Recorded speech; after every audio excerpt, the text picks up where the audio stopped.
Hi everybody and welcome to Aquinas Tuition's National 5 RUAE Own Words Questions tutorial with me, Alice, one of the English specialists at Aquinas. Today, obviously, we're doing National 5 RUAE, so if you are a higher pupil, please stop watching this video because there will be a separate series on higher RUAE and you can go and find the own words question for that instead. So, the own words method then.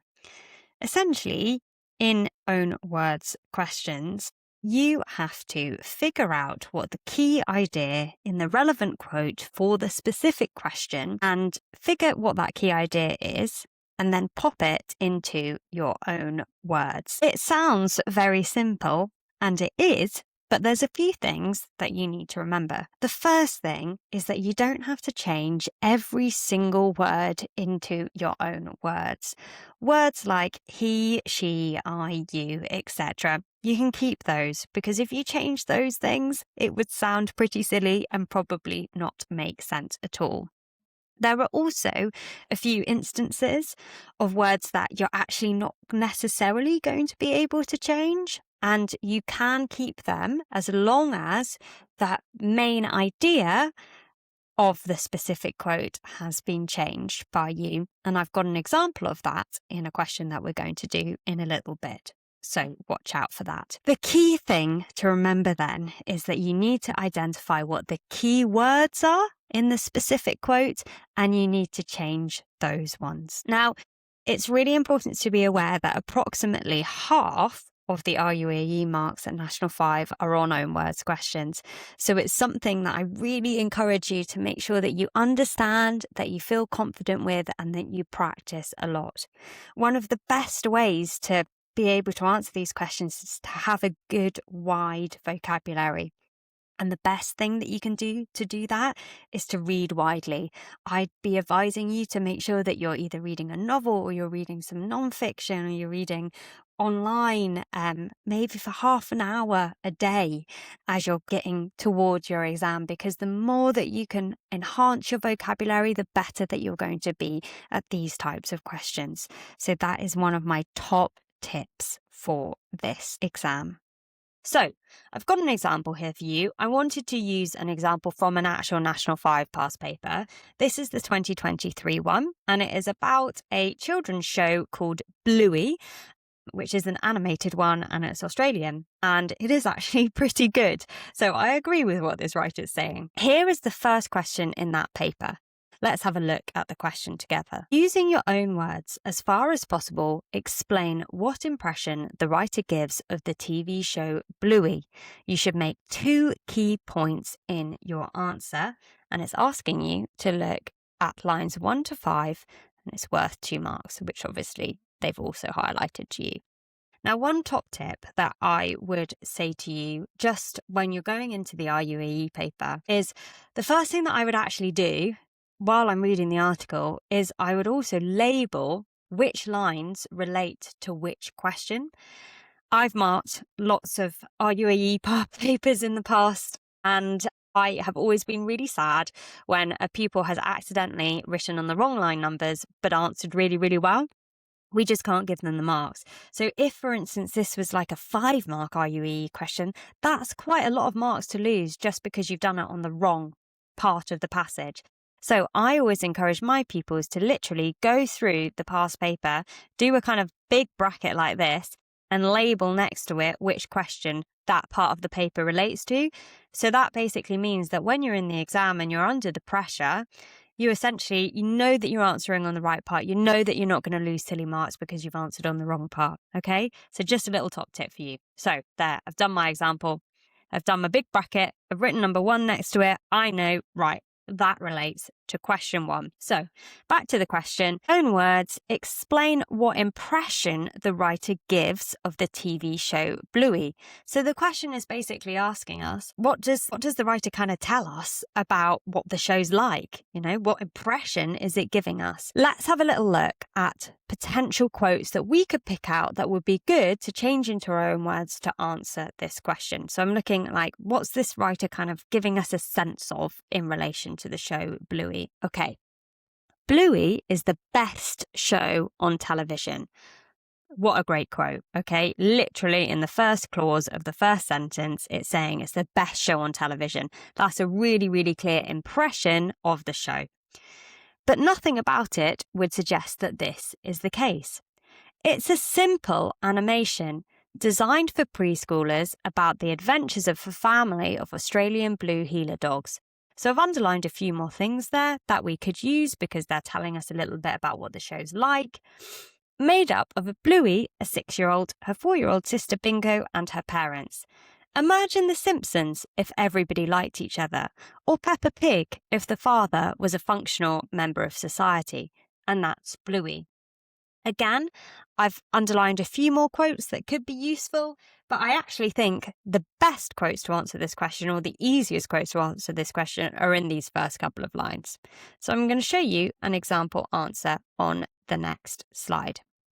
So, when I'm formatting my answer, I've basically put a few bullet points about things that I would encourage you to do in order to get the marks. So, the first thing is always use bullet points in your answer. The reason for this is because let's just imagine that you're an examiner. You have got 150, 200 RUAE papers there. It makes it easier for them to identify what your individual points are, as opposed to writing like a long paragraph where points might be all jumbled up together. It just makes it easier for them, and it allows them to identify, okay, this pupil has totally nailed it. They've written down 3 bullet points or 2 bullet points or 5 bullet points, and that equates to the specific marks. They can literally just whiz through and mark them if you've got them right.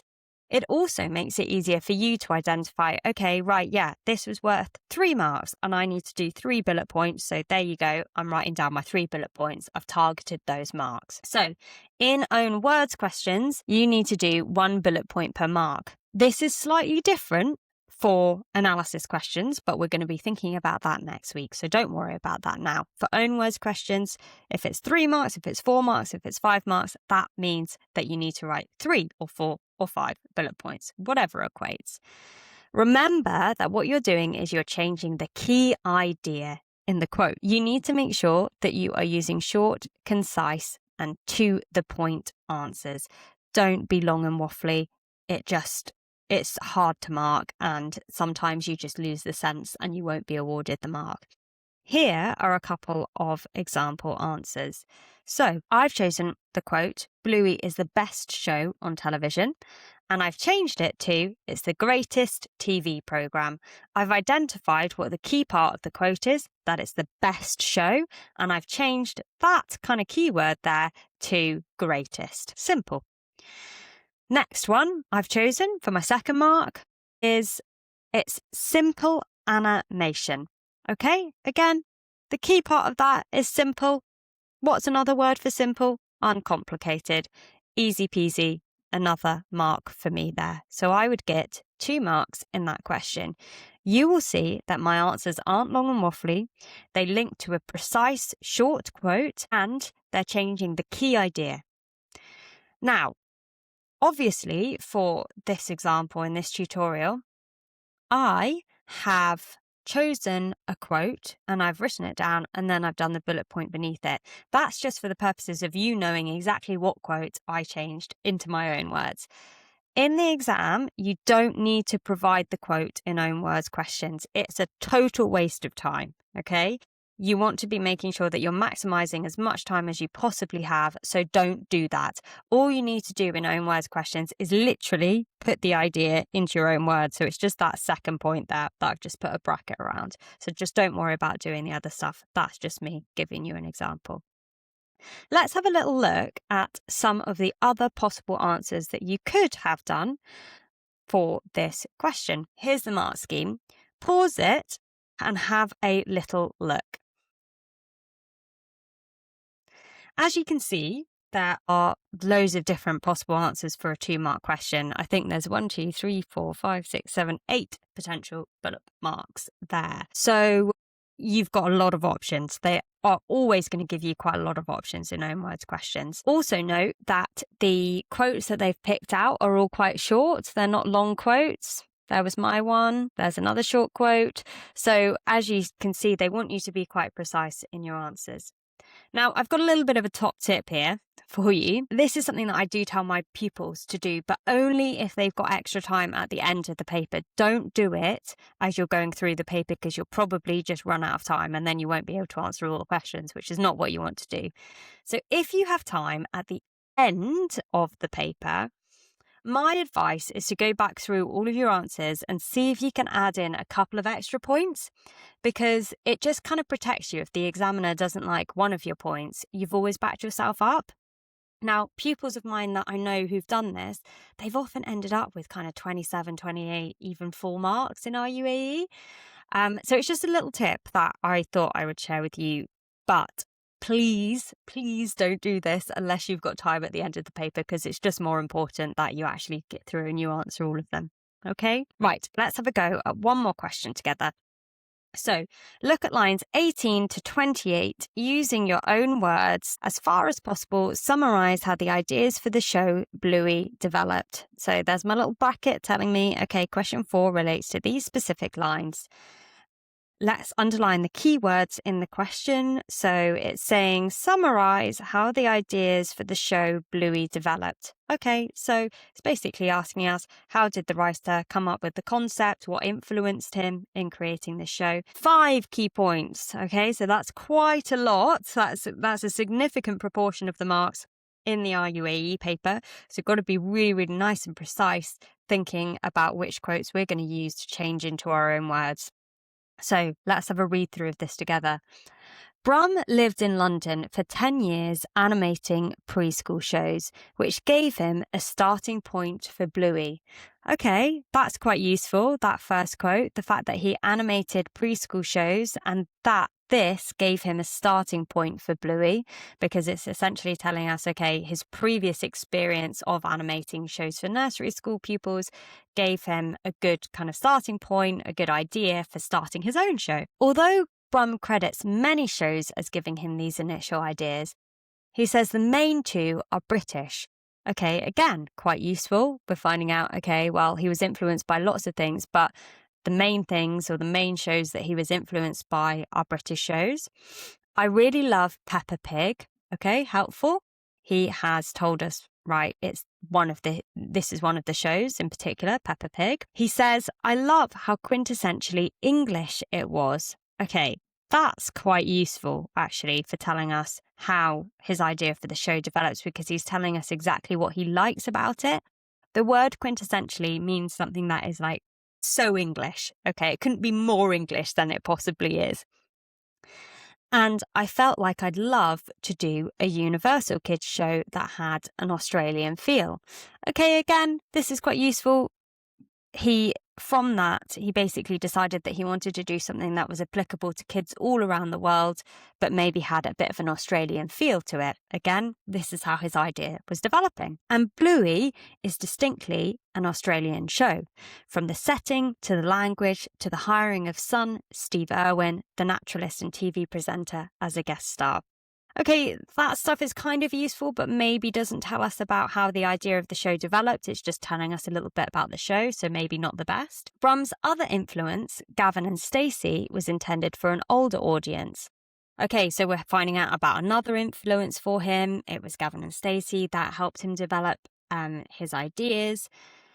I loved that show, he says. My wife loved that show. My parents loved that show. It was genuine co-viewing where 2 generations weren't laughing at each other's exclusion, but were starting to understand how each generation sees the other. So he's gone into an explanation there of why he liked Gavin and Stacey. And we know that Gavin and Stacey was an idea that helped him to develop his own idea for Bluey, and this is what he liked about it. So quite a few quotes there that would help us to answer this question about how everybody can watch it together. I always thought I'd like to try that, but let's get 4-year-olds and 40-year-olds watching together. That felt fairly bold. So that last bit's really useful because we're basically finding out, okay, well, his idea developed because he liked the fact that people could watch this together despite their generational differences.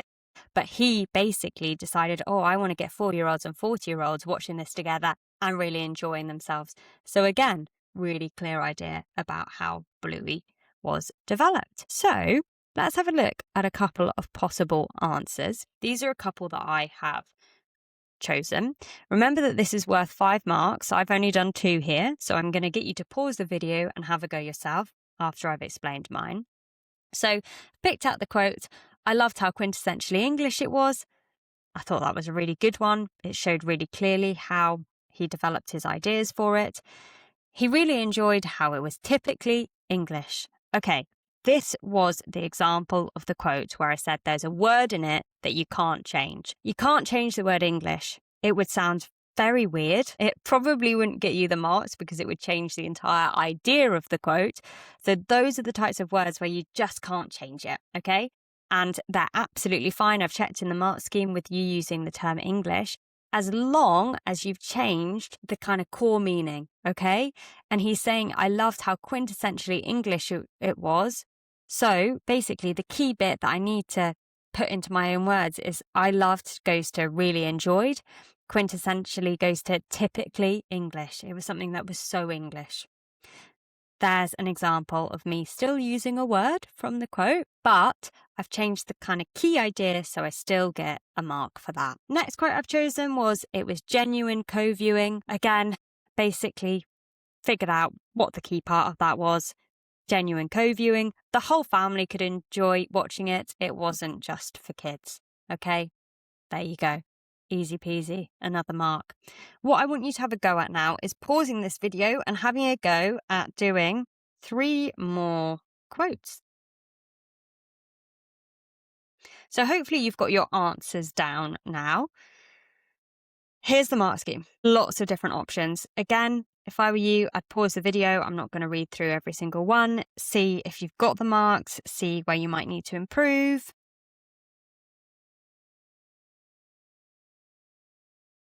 Okay, cool. So, team, that is the end of our National 5 RUAE Own Words video. I really hope it was helpful. If you have any questions, then just pop them in the comments and I will be able to answer them. If you have found this helpful and would like to do some more practice, then you can head over to our website, www.aquinas.tuition.co.uk, which is also in the link to our YouTube page.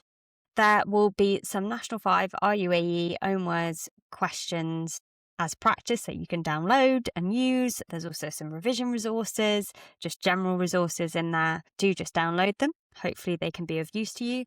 If you've got any questions, as I said, put them in the comments, or you can email us at info@aquinas.tuition.co.uk and one of us will come back to you.